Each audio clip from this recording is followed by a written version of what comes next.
बच्चों स्पीड और वेलोसिटी की बात करेंगे आज के लेक्चर में हम लोग। तो हमारा जो चैप्टर है, चैप्टर 3 है एनसीईआरटी का। एनसीईआरटी को हम बेस बना करके चल रहे हैं बच्चों। हम कोई भी दूसरी किताब फॉलो कर सकते हैं, एनसीईआरटी हो गई या नूतन पब्लिकेशन हो गई या कोई भी, इससे हमें कोई भी लोड नहीं है। हम बस हमें कॉन्सेप्ट और चीज़ें समझ में आनी चाहिए। तो चैप्टर 3 में हम लोग बात करेंगे बच्चों स्पीड की और वेलोसिटी की। स्पीड बच्चों क्या होता है, स्पीड को समझते हैं पहले, या चलिए पहले वेलोसिटी को समझते हैं। वेलोसिटी जो है बच्चों change in displacement upon time है। मतलब क्या हुआ, मतलब समझते हैं, डिस्प्लेसमेंट अपॉन टाइम। मतलब कि जैसे अगर बच्चों यहां से कोई पॉइंट ए है, किसी ए पॉइंट से कोई गाड़ी है, कोई मोटरसाइकिल है, मोटरसाइकिल वाला चल रहा है भाई, चला के यहां से यहां तक आ रहा है, ए से बी तक आ गया। अब उसने क्या किया कि बी से उसने टर्न ले लिया और बी से वो पॉइंट सी पे आ गया, बी से पॉइंट सी पे आ गया बच्चों। अब अगर पूछा जाए कि ए से सी के दौरान, during the travel from A to B and B to C, या ए से सी के दौरान बच्चों वेलोसिटी कितनी होगी, ए से सी के दौरान, ए से सी पे पहुंचने पे वेलोसिटी कितनी होगी। तो जब हम वेलोसिटी निकाल रहे होंगे बच्चों, तब हम डिस्प्लेसमेंट को पिक्चर में ले लेंगे। मतलब ए से बी गए और बी से सी गए, लेकिन ए बी सी के दौरान हमारा डिस्प्लेसमेंट कितना हुआ ये हम देख लेंगे। तो ए से सी तक जाने में बच्चों डिस्प्लेसमेंट कितना हुआ, ये वाली जो मेरी डिस्टेंस है ये डिस्प्लेसमेंट हुई। अब ये वाली डिस्टेंस, मैं ए से बी वाली डिस्टेंस मैंने बोला कि भाई ये जो गाड़ी वाला है ये 4 किलोमीटर इधर चला, ठीक है, और बी से सी में ये बच्चों चला 3 किलोमीटर। क्लियर है। तो ए से सी तक जो शॉर्टेस्ट रूट है from point A to point C, ये मेरा हो गया डिस्प्लेसमेंट। आप बात समझ रहे हो, डिस्प्लेसमेंट हुआ बच्चों। अब डिस्प्लेसमेंट जो है वो कितना है निकाल सकते हैं क्या, इस केस में निकाल लेंगे। ये 90 डिग्री है, तो ये वाला जो डिस्प्लेसमेंट है पाइथागोरस जब हम लगाएंगे 16 + 9 आ जाएगा 25 का रूट ले लेंगे। तो डिस्प्लेसमेंट बच्चों कितना आ गया, डिस्प्लेसमेंट आ गया 5 किलोमीटर। मींस जब भी हमें वेलोसिटी निकालनी होगी, किसी भी टोटल हमारी जो भी डायरेक्शन है, जो कुछ भी हमने ट्रैवल किया है हमें नहीं पता, हमें बस और बस केवल क्या पता है, वेलोसिटी निकालने के लिए हमें डिस्प्लेसमेंट पता होना चाहिए बच्चों। तो ए से सी के बीच, ए से from point A to point C जो शॉर्टेस्ट डिस्टेंस है वही मेरी डिस्प्लेसमेंट होगी। तो डिस्प्लेसमेंट हम निकाल लेंगे। टोटल टाइम कितना लगा ए से बी तक जाने में और बी से सी तक जाने में, बोल दिया कि भाई टाइम t1 लगा, इधर टाइम t2 लगा। अब ये t1 टाइम कितना है, ये सपोज हम बोल देते हैं कि ये t1 टाइम हमारा 5 मिनट्स है और यहाँ t2 टाइम जो है ये 4 मिनट्स है, ठीक है। तो बच्चों टोटल जो टाइम लगा इतना डिस्प्लेसमेंट करने में, वो तो मेरा यही लगा क्योंकि हम ट्रैवल करके, बाइक वाला ट्रैवल करके इस पॉइंट से यहाँ गया, फिर इधर से इधर आया। ऐसा तो है नहीं कि यहाँ से यहाँ ट्रैवल करके गया हो। बाइक वाला जब ट्रैवल कर रहा है तो 4 किलोमीटर इधर चला और 3 किलोमीटर इधर चला, तो टोटल टाइम उसके द्वारा लगा 5 minute plus 4 minute, total 9 minute का टाइम लगा और उसने 7 किलोमीटर ट्रैवल किया। ये हो गई बच्चों डिस्टेंस ट्रैवल, पाथ कवर्ड।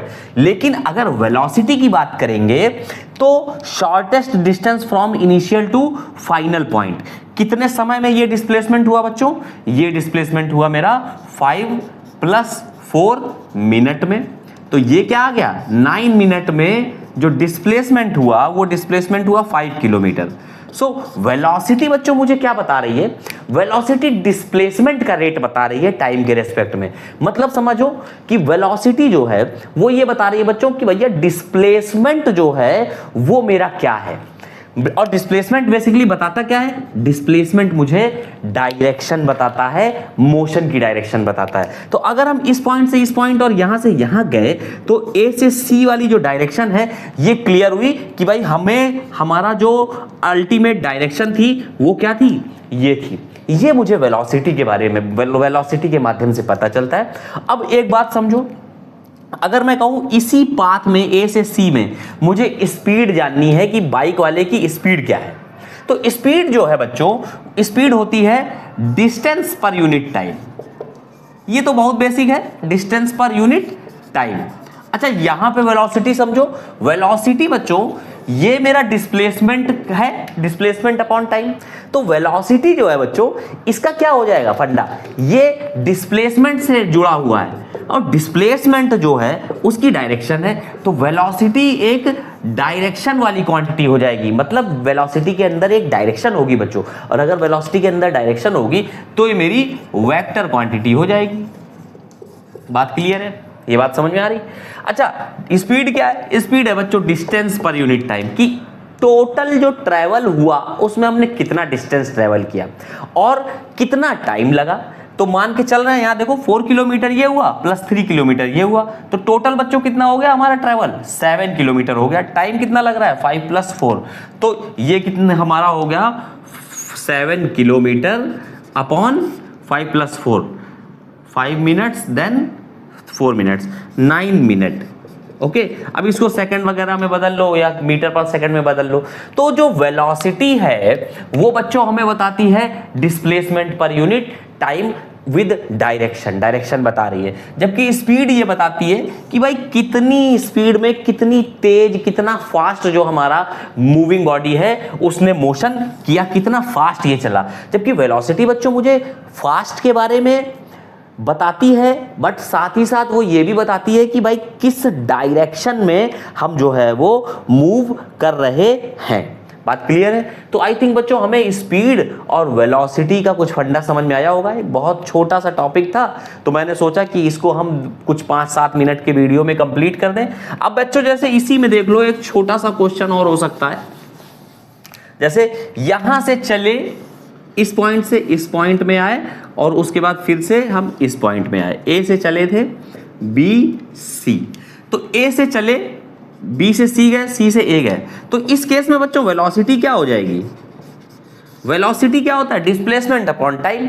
अब डिस्प्लेसमेंट ए से चले थे ए पे ही आ गए, तो डायरेक्शन कहाँ है, डायरेक्शन तो है ही नहीं भाई। डायरेक्शन क्या हो गया, जहां थे वहीं फिर आ गए। डिस्प्लेसमेंट 0 हो गया, टाइम कुछ भी लग जाए, टी लग जाए, तो वेलोसिटी बच्चों 0 हो जाएगी। वेलोसिटी 0 हो गई। ये मुझे क्या बता रही है, वेलोसिटी मुझे ये बता रही है कि भैया डिस्प्लेसमेंट तो हुआ नहीं, डिस्प्लेसमेंट हुआ ही नहीं। जब डिस्प्लेसमेंट नहीं हुआ तो कौन सी डायरेक्शन, जब डिस्प्लेसमेंट हुआ नहीं तो वेलोसिटी जो है बच्चों इधर 0 हो गई। अभी यही अगर स्पीड की बात कर लें तो स्पीड में क्या हो गया, ए बी बी सी और सी ए, इसमें तीनों की टोटल पाथ ट्रेवल निकाल के उसको हम क्या करेंगे, जो टाइम लग रहा होगा उस टाइम से डिवाइड कर देंगे, तो बच्चों स्पीड आ जाएगी। बात क्लियर है। तो हमको पूरा विश्वास है बच्चों कि आपको ये जो स्पीड और वेलोसिटी वाला जो कॉन्सेप्ट है ये काफ़ी कुछ समझ में आया होगा। जब इसके हम लोग न्यूमेरिकल करेंगे, 5-10 मिनट के और वीडियोस बनाएंगे ऐसे ही छोटे छोटे, तो उसमें हम लोग और क्लैरिटी से पिक्चर लेकर के आएंगे, न्यूमेरिकल से हमें और ज़्यादा कुछ समझ में आएगा। तो बच्चों मेरा तो मानना यही है कि अगर आपको फिजिक्स पढ़नी है तो कॉन्सेप्ट पढ़ो, लेकिन बच्चों उस कॉन्सेप्ट को आपको अगर सही में यूज करना है तो आपको न्यूमेरिकल करना पड़ेगा। और अगर बच्चों आप न्यूमेरिकल कर लोगे तो ये समझ लो कि दुनिया की कोई ताकत नहीं है बच्चों जो आपको फिजिक्स पढ़ने से रोक सके। तो हमें क्या करना है, एक बार कॉन्सेप्ट पढ़ना है, 10 बार न्यूमेरिकल लगाना है। अगर न्यूमेरिकल नहीं आता है तो फिर न्यूमेरिकल लगाना है, मतलब न्यूमेरिकल ही लगाना है। न्यूमेरिकल लगाओ बच्चों, सॉल्यूशन देख के लगाओ।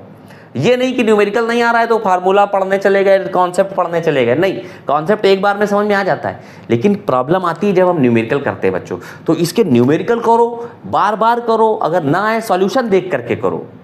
उसके बाद भी ना आए तो अपने टीचर से पूछो, यूट्यूब पे वीडियो में पूछो। ठीक है बच्चों, तो ठीक है, धन्यवाद, जय हिंद बच्चों।